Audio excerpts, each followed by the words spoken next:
ചില ക്ലയൻസിൻ്റെ അടുത്ത് വരുന്നത് ഒരു പെർട്ടിക്കുലർ പ്രോബ്ലം പറഞ്ഞിട്ടാണ്. അതായത് ഡോക്ടറെ, എൻ്റെ ചിരിക്കുന്ന സമയത്ത് എൻ്റെ ചുണ്ട് ഒരു വര പോലെയേ ഉള്ളൂ എന്ന് പറഞ്ഞിട്ട് വരാറുണ്ട്. എന്ന് വെച്ച് കഴിഞ്ഞാൽ ചുണ്ടിൻ്റെ സൈസ് അധികം ഇല്ല, ചുണ്ട് അത്ര പ്രോമിനൻ്റ് അല്ല.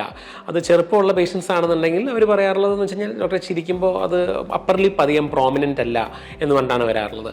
പ്രായമാകുമ്പോഴും ഇങ്ങനത്തെ ഒരു ഇഷ്യൂ വരാറുണ്ട്. എന്ന് വെച്ച് കഴിഞ്ഞാൽ പണ്ട് വോളിയം ഉണ്ടായിരുന്ന ചുണ്ടായിരുന്നു, ഇത് പണ്ട് പ്രായമാകുമ്പോഴും ഈ പറഞ്ഞ പോലെ അത് തിന്നായി ചുരുങ്ങിയിട്ട് വരാറുണ്ട്. അങ്ങനത്തെ ഒരു കേസുകൾ നമ്മൾ കാണാറുണ്ട്. സൊല്യൂഷനായിട്ട് പ്രോബബ്ലി അവർ ലിപ് ഫില്ലേഴ്സും കാര്യങ്ങളുമാണ് നമുക്ക് കൊടുക്കാറുള്ളത്. ലിപ് ഫില്ലേഴ്സ് നല്ലൊരു ഓപ്ഷനാണ്, നോൺ സർജിക്കൽ ആയിട്ടുള്ള ടെക്നിക്കാണ്. നമുക്ക് ഫില്ലർ ഇഞ്ചക്ഷൻസും കാര്യങ്ങളും ചെയ്യാം. പക്ഷേ അത് 6 മാസം അല്ലെങ്കിൽ 8 മാസം കൂടുമ്പോൾ നമ്മൾ റിപ്പീറ്റഡ് ആയിട്ട് ചെയ്തുകൊണ്ടിരിക്കേണ്ട ഒരു എക്സ്റ്റേണൽ പ്രൊഡക്റ്റാണ് നമ്മൾ യൂസ് ചെയ്തുകൊണ്ടിരിക്കുന്നത്. ഒരു പെർമനൻ്റ് ആയിട്ടൊരു സൊല്യൂഷൻ അല്ല എന്നുള്ളതാണ് അതിൻ്റെ ഒരു പ്രോബ്ലം.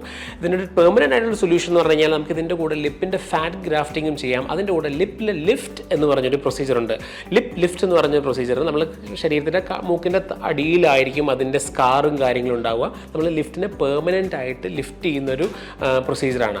അത് നല്ലൊരു എസ്തെറ്റിക്കൽ അപ്പിയറൻസും ആ ലിപ്പിൻ്റെ സെൻട്രൽ പോർഷൻ നന്നായിട്ട് ലിഫ്റ്റ് ചെയ്ത് കിട്ടാനും സൈഡിലെ പോർഷനെ എസ്തെറ്റിക്കലായിട്ട് അതിൽ ഒരുമിച്ച് ലിഫ്റ്റ് ചെയ്ത് കിട്ടാനായിട്ടും അത് ഭയങ്കര ഹെൽപ്ഫുൾ ആയിട്ടുള്ള ഒരു പ്രൊസീജിയറാണ്. സിംഗിൾ ഡേയിൽ ലോക്കൽ അനസ്തീഷ്യയിൽ ചെയ്തിട്ട് അന്ന് തന്നെ വീട്ടിൽ പോകാൻ പറ്റുന്ന ഒരു പ്രൊസീജിയറാണ് ലിപ്പ് ലിഫ്റ്റ് എന്ന് പറഞ്ഞിട്ടുള്ള പ്രൊസീജിയർ.